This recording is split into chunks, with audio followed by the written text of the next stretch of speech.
Vamos falar um pouco hoje sobre as potências agrícolas mundiais, destacando-se no primeiro momento os Estados Unidos da América. É muito importante salientar que a distribuição da atividade rural nesse país se dá por meio dos chamados belts, os chamados cinturões agrícolas. Estes belts se caracterizam por serem grandes propriedades rurais, alta mecanização ao longo da sua produção, técnicas avançadas e mão de obra especializada.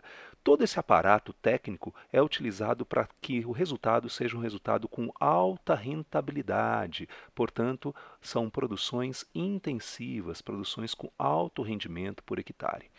Podemos distribuir essa produção agrícola por 7 grandes espaços e onde há um predomínio de uma determinada cultura. Por exemplo, a área número 1 que veremos ali na faixa do Oceano Pacífico é uma região onde há o predomínio das produções de frutas, o chamado Fruit Belt. Por sua vez, o número 2 é o espaço da criação, a pecuária bovina se destaca em maior escala. O número 3, dividido em duas partes, é o Wheat Belt, o cinturão do trigo.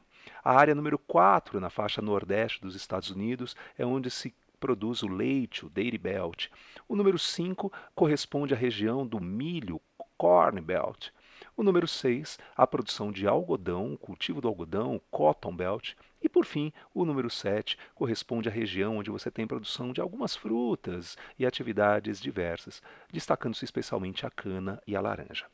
Vale a pena lembrar que a produção norte-americana é uma das mais elevadas do mundo. No entanto, há uma pequena participação dessa atividade no PIB nacional. Ele contribui muito pouco com a economia dos Estados Unidos. Mesmo assim, existem vários incentivos fiscais feitos pelo governo norte-americano para que exista, assim, uma proteção à atividade rural norte-americana.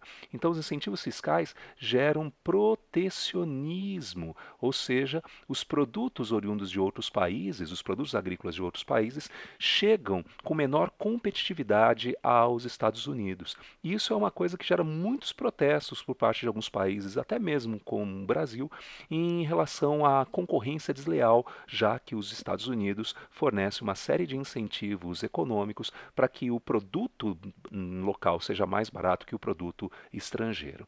Quando a gente compara, quando a gente fala um pouquinho sobre potências agrícolas, também poderemos verificar uma grande potência na União Europeia. A União Europeia já tem um pouquinho, uma diferença bastante significativa em relação aos Estados Unidos. Lá, nos 28 países que compõem esse espaço econômico, existem pequenas e médias propriedades rurais, diferente, portanto, dos Estados Unidos. A mecanização ela é bastante significativa e as produções são produções intensivas, ou seja, com alto rendimento por hectare, destacando-se especialmente culturas, vamos dizer assim, mais temperadas, mais voltadas para um clima mais ameno. As batatas, os cereais, os bovinos, os suínos e as frutas são as produções que mais se destacam neste espaço geográfico. Uma coisa que é bastante interessante da gente citar aqui é que, ao longo do desenvolvimento econômico da União Europeia, antes mesmo dela virar União Europeia, em 1962, nasce o chamado PAC, a Política Agrícola Comum existente entre os países membros até aquele momento. E qual a característica do PAC? Né? São financiamentos feitos para incentivar o desenvolvimento agrícola e a fixação também da sociedade agrícola dentro daquele espaço.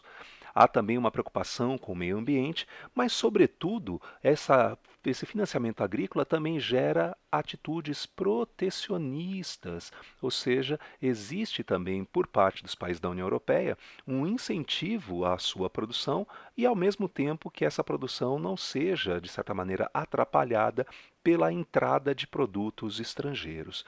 Também é alvo de protesto de alguns países que afirmam que essa atitude protecionista barateia o produto local e gera um encarecimento do produto estrangeiro. Ou seja, não há uma competitividade de maneira mais equilibrada entre esses produtos, seja o nacional ou o estrangeiro.